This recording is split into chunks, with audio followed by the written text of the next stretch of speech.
नमस्कार दोस्तों। आज मैं आपके लिए हिंदी के कुछ महत्वपूर्ण टॉपिक लेकर आया हूँ और इसमें मैं आपको हिंदी के इम्पोर्टेंस फैक्ट के बारे में बताऊँगा जो आपके उत्तर प्रदेश से रिलेटेड पूछे जाते हैं, जो प्रतियोगी परीक्षा में काफ़ी महत्वपूर्ण है।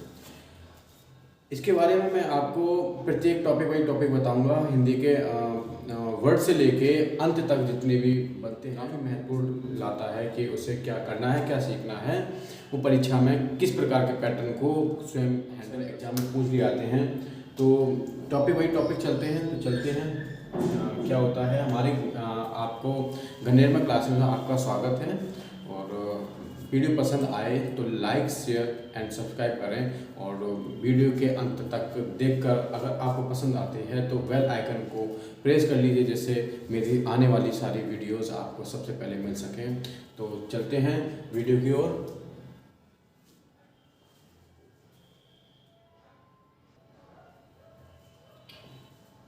जैसे मैं बताता हूँ आपको कि वर्णमाला क्या है। हिंदी में वर्णमाला आप सभी को मालूम है कि हिंदी में वर्णमाला की संख्या कितनी होती है? 52 होती है। 52 अक्षर में से जो व्यंजन होते हैं, व्यंजनों की संख्या 41 होती है और स्वरों की संख्या 11 होती है, जो कुल मिलाकर कितने हो जाते हैं? 52 हो जाते हैं। इसमें स्वर आते हैं, व्यंजन आते हैं, यही काफ़ी चीज़ें हैं जो पूछ लिए आते हैं। इन स्वर और व्यंजन से रिलेटेड पूछ जाते हैं। तो जैसे कि स्वर होते हैं, स्वर जिन वर्णों का उच्चारण बिना किसी अवरोध के तथा बिना किसी दूसरे वर्ण की सहायता से होता है उन्हें स्वर कहते हैं। मतलब जिन वर्णों का उच्चारण बिना किसी अवरोध के और बिना किसी दूसरे की सहायता से बोले जाते हैं उन्हें हम स्वर कहते हैं, जो किसी दूसरे की सहायता नहीं लेते। जैसे कि मूल स्वर होते हैं, जैसे कि आ ई उ रे ए आई ओ आओ, ये सभी क्या हैं? स्वर है। स्वरों की संख्या कितनी है? 11 है। स्वर 3 प्रकार के होते हैं। स्वर कितने प्रकार के होते हैं? 3 प्रकार के। मूल स्वर, संधि स्वर और प्लुत स्वर होते हैं। जिसमें मूल स्वर होते हैं, मूल स्वर पूछ लिए जाते हैं कि मूल स्वर क्या है? वे स्वर जिनके उच्चारण में कम से कम समय लगता है, मूल स्वर कहलाते हैं। वे स्वर जिनके उच्चारण में कम से कम समय लगता है, मूल स्वर कहलाते हैं। जैसे मूल स्वर कौन से हैं? आ, ई, उ और रे, ये 4 वर्ण हैं। इन्हीं 4 वर्णों को मिलाकर हम दूसरे स्वरों का निर्माण करते हैं।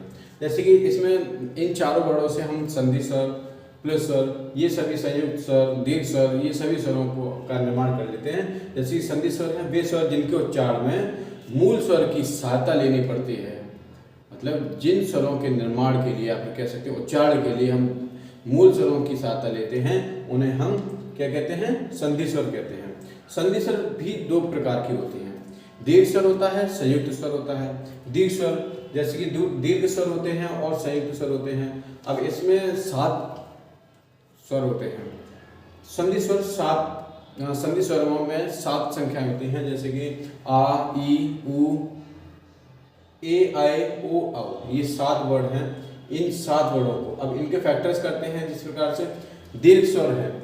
दीर्घ स्वर क्या है? वे स्वर जो सजातीय संयोग से निर्मित होते हैं, उन्हें दीर्घ स्वर कहते हैं। जैसे कि सजातीय का मतलब हो गया है जो उन्हीं स्थानों पर यूज किए जाते हैं। जैसे कि हो गया आ, मतलब यहाँ पर भी आ है और यहाँ पर भी आ है। इन दोनों आ को मिलाकर एक बड़ा आ बन गया है। दूसरा है ई और प्लस ई को मिलाकर बन गया है ई बन गया है। तो यहाँ पर संयोग कर रहा है, एक दूसरे का सहयोग कर रहा है और ये सजातीय स्वर है। उ और दूसरा उ बन गया है। तो यहाँ पर हो गया है दीर्घ स्वर। जो दीर्घ स्वर होते हैं जिन्हें बोलने के लिए अधिक समय लेना पड़ता है, उन्हें दीर्घ स्वर कहते हैं। इसके बाद आते हैं संयुक्त स्वर आते हैं। संयुक्त स्वर क्या होते हैं कि वे स्वर जो विजातीय विजातीय स्वरों से निर्मित होते हैं, उन्हें दीर्घ स्वर कहते हैं। जैसे कि आ ई को मिलाकर हमने क्या बनाया है? ए बनाया है। तो अ ई मतलब यहाँ पर देखो अलग, यहाँ पर भी अलग है, यहाँ पर भी अलग है, दोनों अलग हैं। तो इन दोनों को मिलाकर क्या बन गया? ए। मतलब अ ई अय। अब आ और ए को मिलाएंगे तो अय, बड़ा अय बन गया। तो अ ए अय, अ उ ओ बन गया है और अ ओ औ बन गया है। ये क्या है? दीर्घ स्वर और संयुक्त स्वर है। अब बात करते हैं प्लुत स्वर की। प्लुत स्वर कौन से होते हैं? वे स्वर जिनके उच्चारण में दीर्घ स्वर से भी अधिक समय लगता है उन्हें पुलिस स्वर कहते हैं। जैसे कि होता है, जैसे कि किसी को पुकारने में, किसी के संवाद करने में, किसी को हम पुकारते हैं तो उसे हम पुलिस स्वर कहते हैं।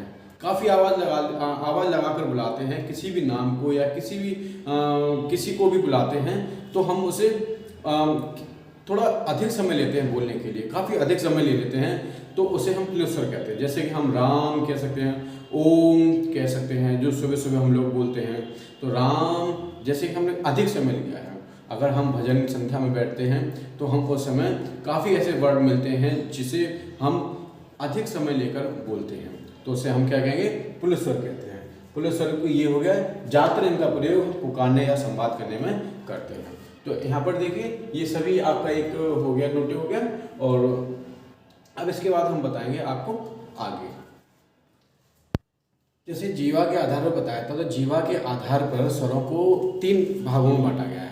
जैसे कि स्वरों के उच्चारण के स्थान पर 3 भागों में बांटा गया है जीवा के आधार पर। जैसे अग्र स्वर, मध्य स्वर और पश्च स्वर, इन्हें 3 भागों में बांटा गया है उच्चारण के स्थान की दृष्टि से। जैसे अग्रस्वर होता है जिन स्वरों के उच्चारण में जीवा का अग्रभाग ऊपर उठता है। जैसे ई, ए आई,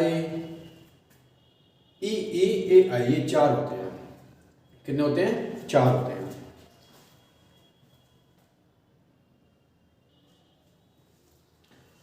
उसके बाद मध्य स्वर आते हैं। मध्य स्वर जिन स्वरों के उच्चारण में जीभ समान अवस्था में रहती है।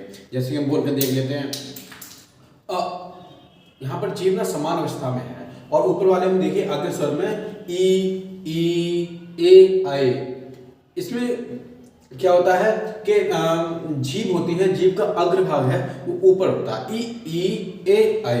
उसी प्रकार से मध्य स्वर में जो मध्य स्वर होता है उसमें जीभ है वो समान अवस्था में रहती है। जैसे आ, ठीक है, ये इसमें इसकी क्या है, सिर्फ एक ही है इसमें। तो उसके बाद आता है पश्च स्वर आता है। पश्च स्वर जिन स्वरों के उच्चारण में जीभ का पश्च भाग मतलब पिछला भाग है वो ऊपर उठता है। कैसे? जो यहाँ पर सॉरी आ, उ, ओ, आओ, आ, उ, ओ, आओ। इसमें कितने हैं? इसमें आ, उ, ओ, आओ।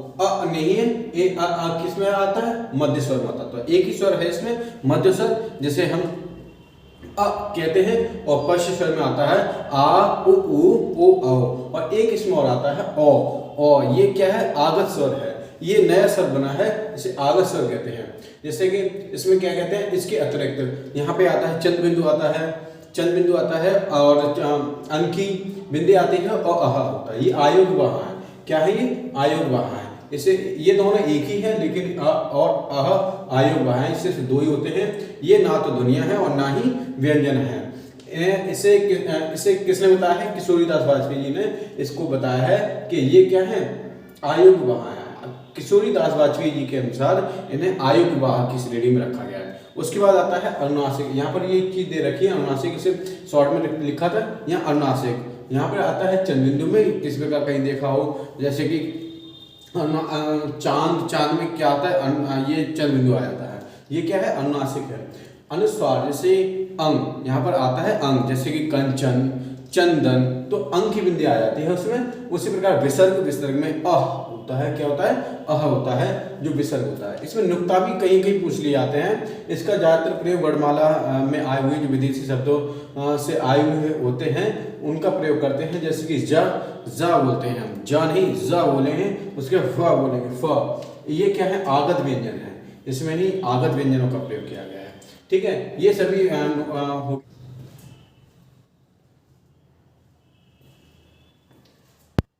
जैसे जीवा के आधार पर बताया था तो जीवा के आधार पर स्वरों को 3 भागों में बांटा गया है। जैसे कि स्वरों के उच्चारण के स्थान पर 3 भागों में बांटा गया है जीवा के आधार पर। जैसे अग्र स्वर, मध्य स्वर और पश्च स्वर, इन्हें 3 भागों में बांटा गया है उच्चारण के स्थान की दृष्टि से। जैसे अग्र स्वर होता है जिन स्वरों के उच्चारण में जीवा का अग्रभाग ऊपर उठता है। जैसे ई, ए आई, ई ए आई, ये 4 होते हैं। कितने होते हैं? 4 होते हैं।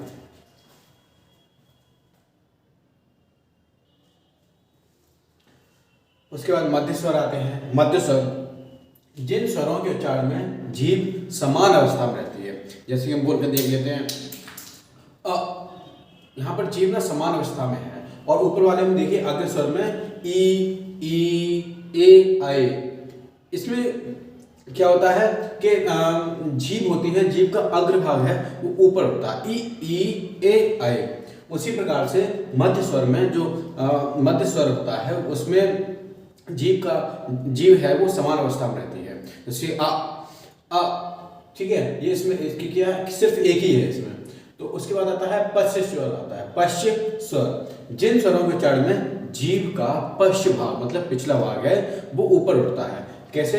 जो यहाँ पर सॉरी आ उ ओ आओ, आ उ ओ आओ, इसमें कितने हैं? इसमें आ उ ओ आओ, अ नहीं है, ए आ किस में आता है? मध्य स्वर में आता है। तो एक ही स्वर है इसमें मध्य स्वर, जिसे हम अ कहते हैं, और पश्च स्वर में आता है आ उ ओ आओ, और एक इसमें और आता है ओ। ये क्या है? आगत स्वर है, ये नया स्वर बना है, इसे आगत स्वर कहते हैं। जैसे कि इसमें क्या कहते हैं, इसके अतिरिक्त यहाँ पे आता है चंद बिंदु आता है, चंद बिंदु आता है, और अंकी बिंदी आती है, और अहा होता है। ये आयोग वहा है। क्या है ये? आयोग वहा है। इसे ये दोनों एक ही है, लेकिन अ और अह आयोग वहा है, इससे 2 ही होते हैं। ये ना तो ध्वनिया है और ना ही व्यंजन है। इसे किसने बताया है? किशोरीदास वाजपेयी जी ने इसको बताया है कि ये क्या है? आयोग वहा है। किशोरीदास वाजपेयी जी के अनुसार इन्हें आयोग वाह की श्रेणी में रखा गया है। उसके बाद आता है अनुनासिक। यहाँ पर ये चीज दे रखी है अनुनासिक, इसे शॉर्ट में लिखा था यहाँ अनुनासिक। यहाँ पर आता है चंद बिंदु में, किस प्रकार कहीं देखा हो, जैसे कि चांद में क्या आता है? ये चंद बिंदु आ जाता है, ये क्या है? अनुनासिक है। अनुस्वार जैसे अंग, यहाँ पर आता है अंग, जैसे कि कंचन, चंदन, तो अंग की बिंदी आ जाती है उसमें। उसी प्रकार विसर्ग में अह होता है। क्या होता है? अह होता है, जो विसर्ग होता है। इसमें नुक्ता भी कहीं कहीं पूछ लिए जाते हैं। इसका ज्यादातर प्रयोग वर्णमाला में आए हुए जो विदेशी शब्दों से आए हुए होते हैं उनका प्रयोग करते हैं, जैसे कि जा बोलते हैं हम, जा नहीं जा बोले हैं, उसके फ बोलेंगे फ। ये क्या है? आगत व्यंजन है, इसमें ही आगत व्यंजनों का प्रयोग किया गया है। ठीक है, ये सभी हो गया है कंप्लीट। उसके बाद वीडियो पसंद आए तो लाइक शेयर सब्सक्राइब कर बेल आइकन को प्रेस कर लीजिए, जिससे आने वाली मेरी सारी वीडियोस आपको सबसे पहले मिल सके। धन्यवाद।